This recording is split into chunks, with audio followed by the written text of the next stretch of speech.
I get my inspiration from many different sources, but one of the most important to me is colour. I absolutely love colour.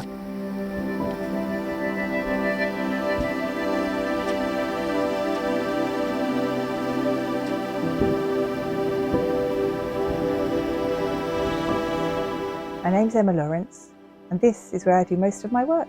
I have a large window in my studio, and on the other side is the primary school, which means that as I am concentrating on my work, I get to hear the ebb and flow of the outside world. This collection is inspired mostly by my interest in contemporary geometric beadwork. I'm inspired by the different colourways, shapes, patterns, and the textures on the beads. It's fascinating how beads would have historically passed hands and been traded across the globe. It really excites me to think about the stories that these beads may have carried with them. My background in anthropology has allowed me to learn about the material culture of different people that have existed throughout time and different places. I always wonder at how certain shapes, certain symbols crop up again and again. For example, these triangles look very contemporary in this setting here, and yet you could find them on a Mesolithic bone carving. With the contemporary Japanese glass beads, I am in communication with the company, so I can make decisions about which colours I'm going to use based on how durable the colour is, and also which chemicals have been used in the process. Because of the opportunities for playing with colour and yet still having that lovely elegance and that sophistication that you would get with classic jewellery, I have recently been using tubing, which is big. You can create big structures that are also lightweight. Often I'll have lots of ideas, so I'll have to really put them all down on paper.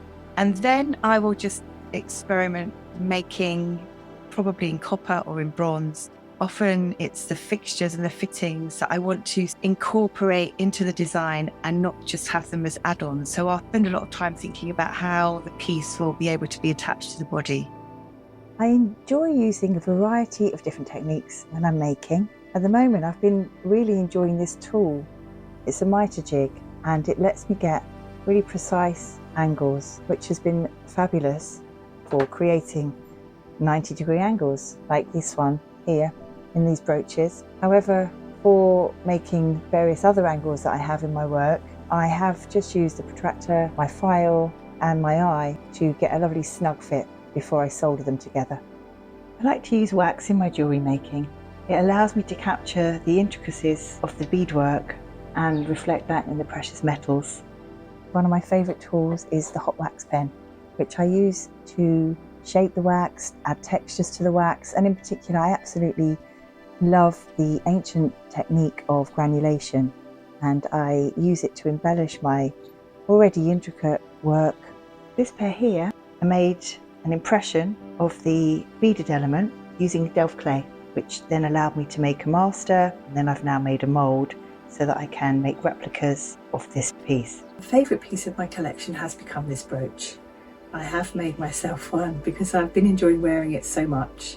It is really comfortable to wear. It looks good on lots of different clothing.